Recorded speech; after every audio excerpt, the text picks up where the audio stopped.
Kenapa kok kita cari Lingsar, Pura Lingsar? Kita wisata religi di Pura Lingsar. Biar kalian tahu bahwa Pura Lingsar itu adalah pura yang tergolong unik dan mistik. Mistiknya kental betul di situ. Sehingga wisata religi kita tujukan ke Pura Lingsar. Ya, kalau Pura Lingsar itu ya, emangku sendiri pernah mengalami itu bahwa Pura Lingsar itu memang pura yang tertua khususnya di Lombok Barat loh. Itu pura yang dibangun pada abad 18 itu oleh Raja Anak Agung Ketut Karangasem dengan mengusung konsep yang diusung itu tetap Tri Mandala, Nistaning Mandala, Madianing Mandala, dan Utamaning Mandala. Dan tadi kita bilang bahwa Pura Lingsar itu merupakan tergolong unik dan mistis.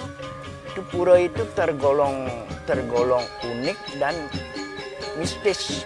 Mistisnya kental sekali. Memangku sendiri pernah mengalami pada saat Puja Wali di sana H+3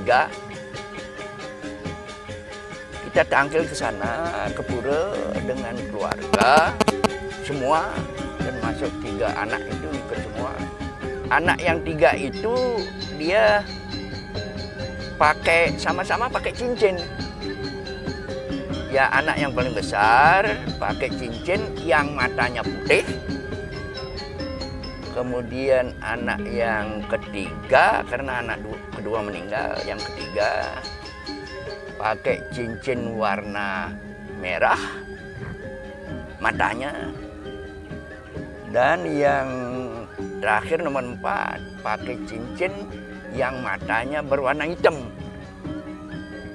Begitu kita sampai di pelataran pura, kita kaget melihat ada salah satu pelinggih itu yang wastranya, perhiasannya semua hitam. Kita kaget itu. Nah, setelah kita kaget, terus istri bilang, cincinnya anak yang nomor 4 ini, si Chandra hilang, dia bilang. Hah? Ya, udah enggak ada cincinnya. Nah, itu kita agak kebingungan.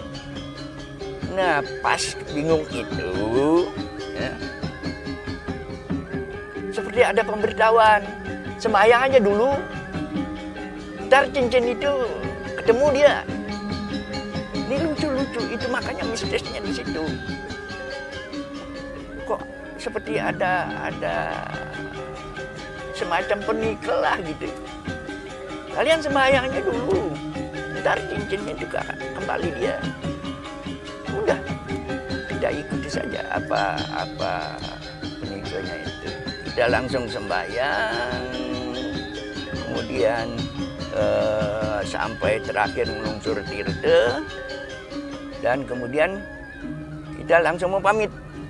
Begitu kita naik mobil mau jalan, kok ada anak kecil. Ini lucu sekali. Saya bilang lucu sekali itu. Pak, ini cincinnya, dia bilang. Ya, kita nggak pernah bilang kehilangan cincin dan lain sebagainya. Kok dia tahu? Kita yang kehilangan cincin gitu. Nah, setelah kita diberikan cincin itu, matanya yang hilang, yang hitam. Matanya hilang, justru yang hitam. Karena pertama kagetnya kita ada pelinggih yang wastranya, perhiasannya semua hitam. Sebentar kita sampai di pura, nanti kita akan mencoba tanya kepada pemangkunya di sana. itu pelinggihnya, kalau tidak salah pada Gunung Rinjani itu. Pura di Lingsar itu, ya, uniknya di Utama Mandala itu ada 2 tempat persembahyangan yang justru pengemponnya dari antar umat beragama. Yang digaduh itu pengemponnya dari etnis Bali, ya otomatis kan Hindu dia. Dan yang di Sor itu namanya Kemalik. Justru pengemponnya itu dari suku Sasak waktu dulu, yang notabene agamanya Islam. Pura Lingsar itu, ya, namanya Ai Engsar. Ini yang tidak barangkali tidak banyak yang tahu itu. Jadi Ai Engsar. Ai itu kalau bahasa Sasaknya air. Engsar itu yang muncul dari dalam bumi. Itu kalau orang Bali bilang itu kelebutan. Jam 10:30 kurang sedikit, sekarang sudah jam 11:50. Makanya kita udah bisa pastikan bahwa perjalanan kita, tapi belum sampai di pura ini, baru 45 menit kita sudah belok kanan, sudah memasuki areal pura. Ya, kita sudah memasuki areal pura.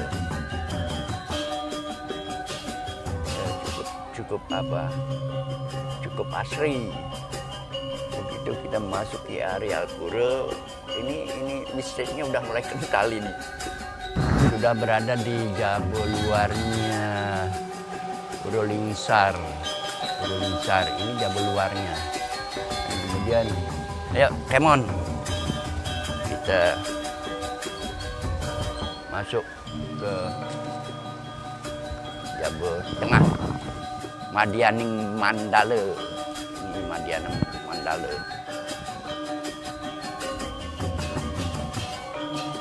Ntar kita berdoa dulu kalau kita masuk, karena ini ada gerbang ini.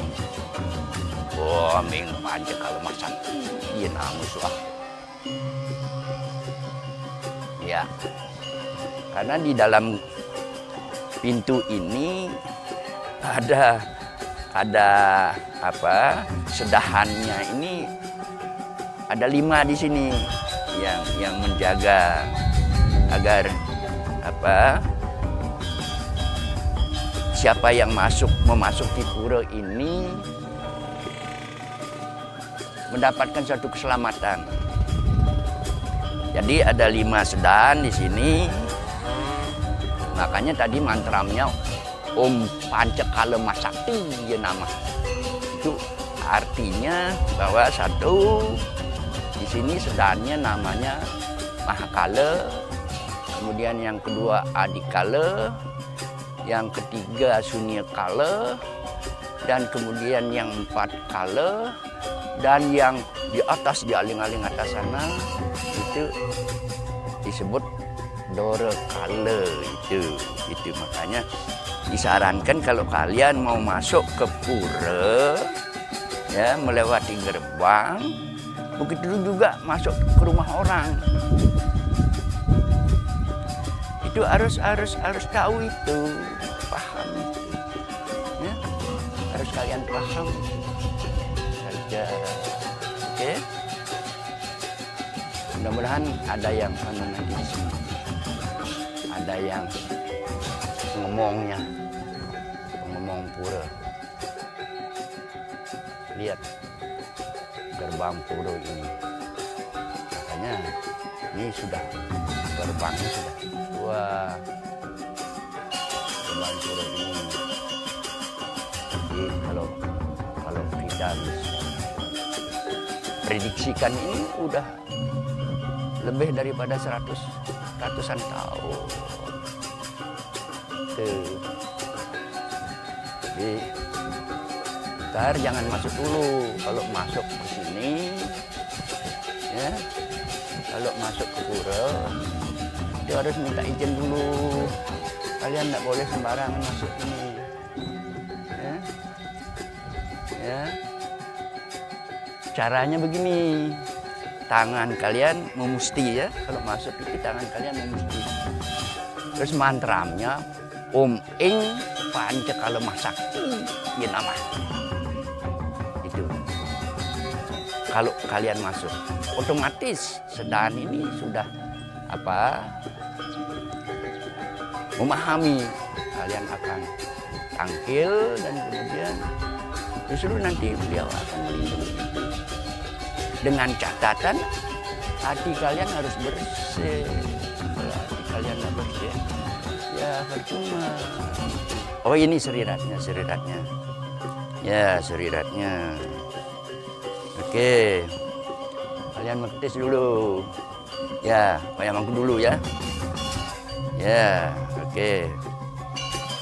Dan ikuti kalian.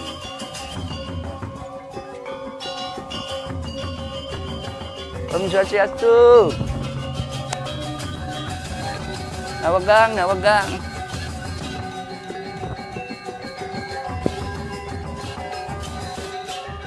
Siapa sira sana ngemong irgi? Pemangku. Oh, makin. Sarang kuda makin irki. Sarang tiga. Oh, sungka. Itu yang pinandita sudah wiryawan. Saking pegesangan. Oh, pegesangan tuh. Nggih. Nggih. Niki titiang jagi napi. Jagi uning ini. Pura sejarah pura niki. Karena Nabi niki banyak sekali yang mempertanyakan dari luar pulau. Niki akeh sane metaken sareng titiang karena Nabi wasane akeh aja sampun wenten ring YouTube dan sampun nika. Terus orang kan yang berbicara itu siapa? Kan sampun nika. Nak semua anu dipercaya sama beliau. Terus dia bilang siapa niki? Kok saya dengar bahwa pura kita di Lingsar itu kok unik. Kira-kira napi keunikan niki kan udah maning mandala. Ring ke male, udah maning mandala dalam itu. Narares niki kan kepercayaan gaduh. Saniri kepercayaan ke male, bukan pura. Nika. Nah, berarti wenten kaitan gaduh dengan. Nah, niki yang perlu sekali karena ini kalau dia menyebutnya kemale, tapi kalau kita menyebutnya beji, tapi dia merupakan dualita yang saling berhubungan antara gaduh dengan beji. Tetapi orang kita etnis Sasak menyebut dia kemale. Oh iya, derika yang harus dipahami betul nih, harus dipahami betul. Berarti tidak lepas dari gaduh. Karena merupakan beji. Beji itu kan artinya bahwa tirta pelungkatan. Setiap puja wali kita harus nikah. Nas tidak, paling tidak wajib itu.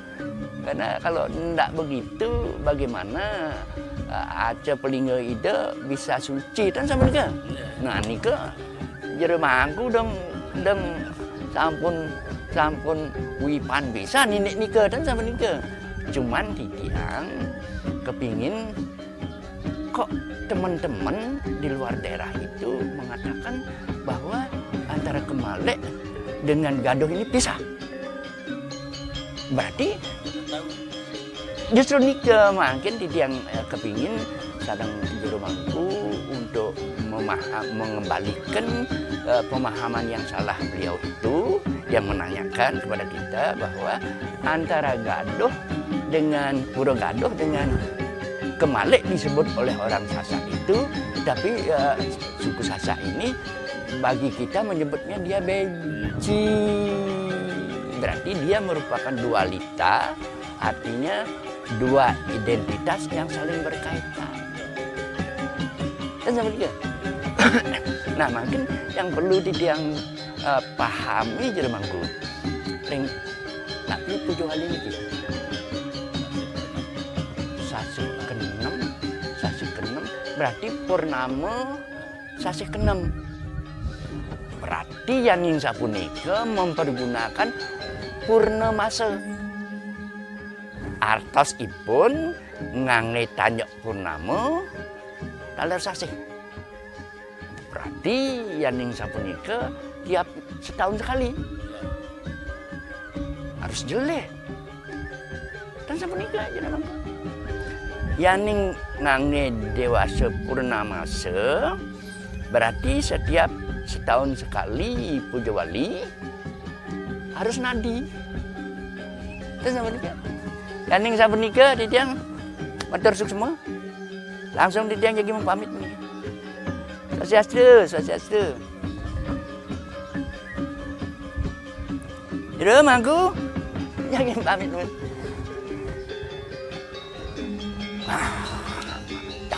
Ampun nang. Yaning sadang titiang ampun bawa sapunika. Masih utama Mandala ini deh. Kalau ini utama Mandala termasuk ini. Tuh. Oh cukup tinggi nih. Cukup tinggi loh. Kalau ini aku tidak berani menjelaskan ini. Tidak berani menjelaskan karena kalau ini katanya ini kalau kita lempar uang itu lempar uang dan uangnya masuk berarti ada suatu permintaan terkabulkan. Kita kan enggak. Kalau kita itu di Hindu kalau wayang mangku enggak pernah minta. Karena hanya kalau kita muspo terakhir itu ya kalau disadari oleh umat kalau dia muspo terakhir itu ya dengan apa? Mengucapkan mantra Om Dewa Dewi yadnya anggen nirmalat makem laksemi sidi sedir gayur nirgena suga wardinca. Itu sebenarnya kalau kita bisa mempersembahkan badan kita maka atman kita tersucikan. Jangan minta yang macam-macam. Kita melemparkan koin dengan apa? Dengan badan terbalik begini ya. Dengan badan terbalik begini kita melemparkan koin dan kemudian koin itu masuk ke sana. Itu permintaan kita terkabulkan. Itu kalau saya sebagai orang hukum salah malah. Uang itu jangan dibuang-buang begitu, tidak boleh. Tidak boleh. Mata uang itu karena ada di dalam mata uang itu barang siapa yang merusak akan dikenakan pidana loh. Itu anunya di situ. Yang biasa di sini ini siapa? Itu oh, Papu Tua, iya, Papu Tua. Iya, Papu Tua. Nggih. Yang mau tanya Papu Tua dulu ini.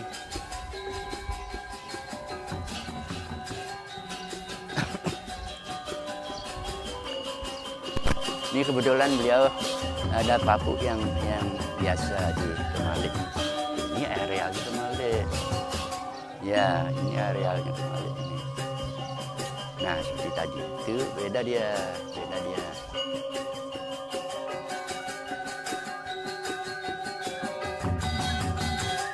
Nah, ini yang di arealnya Kemalik ini di sini. Kemalik. Dan tadi di atas pemangku bilang bahwa ini kan adalah beji. Kalau ini beji berarti di sebelah. Sebelahnya beji. Untuk apa? Setiap Pujawali mesti ada kaitannya dengan beji. Karena di situ akan diunsur kita untuk apa? Untuk membersihkan pertama dan lain sebagainya. Kemudian untuk dilinggikan air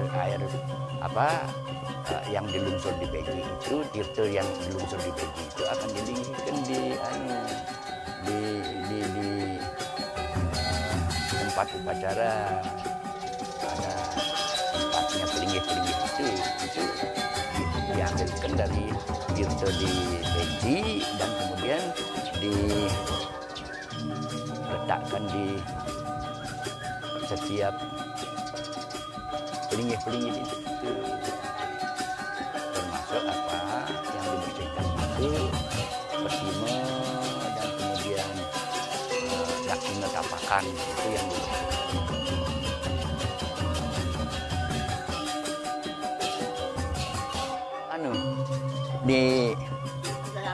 Udah lama ya.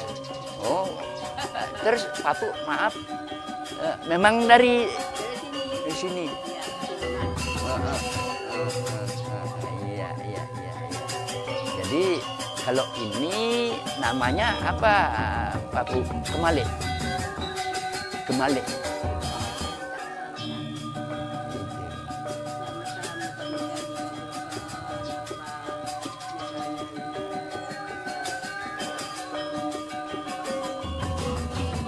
Ya.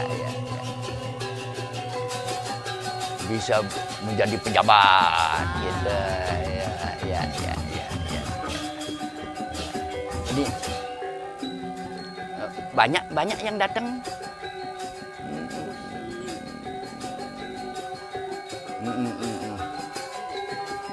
Ya.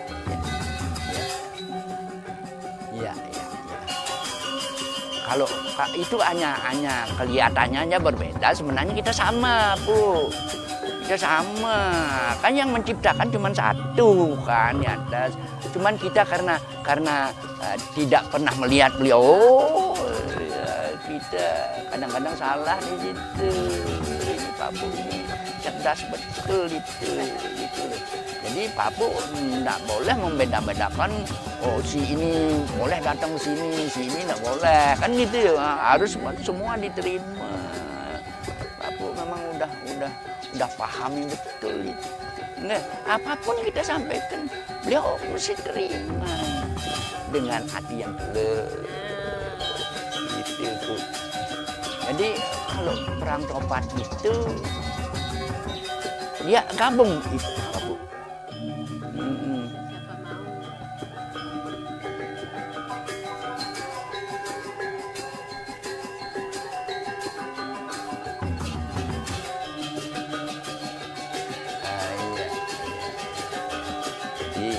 Itu yang saya harapkan supaya kita ini memupuk persatuan, supaya kita bersatu, jangan sampai terjadi ada perpecahan. Tadi sudah lengkap kita dapatkan dari pemangku sana dan kemudian dari Papu tadi apa di sini ini apa di Gaduh itu namanya Pura Gaduh, sedangkan yang di sini namanya Kemalik merangkap Peji gitu. Dan kalau tidak salah itu Pujawalinya di sini Purnama Sasih Kenem. Berarti Pujawalinya di sini mempergunakan yang namanya Purnamase gitu. Jadi udah lengkap lah kita dapat ya. Udah dapat penjelasan dari pemangkunya, kemudian penjelasan pemangku yang di Pura Gaduh, dan kemudian Papu yang di Kemalik. Jadi kita dapatkan ceritanya udah lengkap. Cuman saja sejarahnya yang kita pentingkan. Sejarahnya yang kita pentingkan.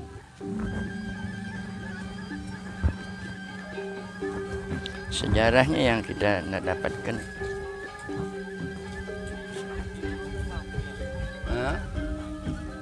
Panem Simam itu dia Brahman. Iya. Jadi intinya gimana? Bahwa Dangyang Dwi Jendra itu adalah Brahmana. Itu.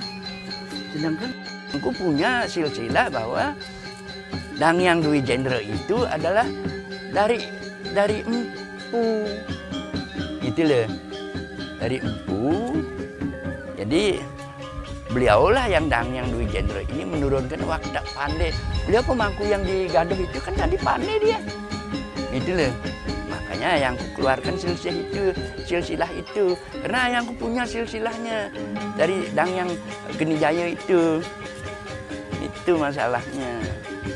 Cuman kita agak kecewanya sedikit bahwa sejarahnya kita tidak dapatkan.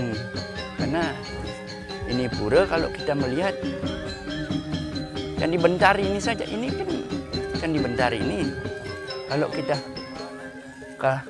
kita lihat ini dari konstruksinya saja, ini bangunan tua ini loh. Ini paling tidak ini umurnya ratusan tahun loh. Tadi Wayang Agung udah bilang paling tidak ini umurnya udah ratusan tahun ini loh. Dan kemudian dari bentuk bangunan ini aja lain, dia tidak seperti bentuk yang sekarang ini. Ini yang menjadi permasalahan. Itu karena maaf saja, kenapa ayahku kejar sejarahnya, ya? Karena ayahku punya literaturnya ini pura. Literaturnya begini. Nah, ini penting sekali. Penting sekali kalau kita, ini pura kan katanya dibangun pada abad 18 kan oleh raja yang namanya Anak Agung Ketut Karangasem. Nah, pada waktu beliau itu ekspansi ke Lombok, ya, melalui Gunung Pangsong loh. Beliau kemudian turunnya di Gunung Pangsong. Dan kemudian di sana beliau semedi, ya, di Gunung Pangsong beliau semedi. Ini penting sekali sejarah ini, makanya kita mau kejar dia. Makanya wisata religi kita tujukan ke Pura Lingsar ini untuk bisa membuka tabir antara ekspansinya Raja Karangasem ke Lombok, ya. Beliau turunnya di Gunung Pangsong. Kemudian begitu beliau turun di Gunung Pangsong, beliau disambut oleh para yang penghuni di sana.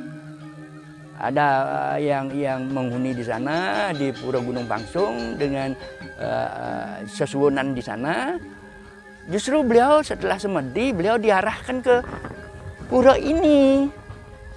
Justru diarahkan ke pura ini untuk minta izin agar diberikan menguasai Lombok ini. Itu beliau diminta izin. Berarti kan bukan dalam abad ke-18. Berarti sebelum itu ini pura sudah ada. Oh iya, oke. Kalau gitu kita akhirnya sampai di sini dulu. Sebenarnya itu penting sekali, ceritanya itu penting sekali, makanya tadi mestinya harus bawa. Ini penting sekali sejarahnya itu. Kita datang ke sini, ini mencari sejarah pura ini gitu loh. Jangan mereka datang dari mana ke sini terus langsung ke Malik, kemudian langsung ke ya ceritanya apa gitu loh. Yang kita pentingkan itu ceritanya, sejarahnya loh. Itu yang kita pentingkan.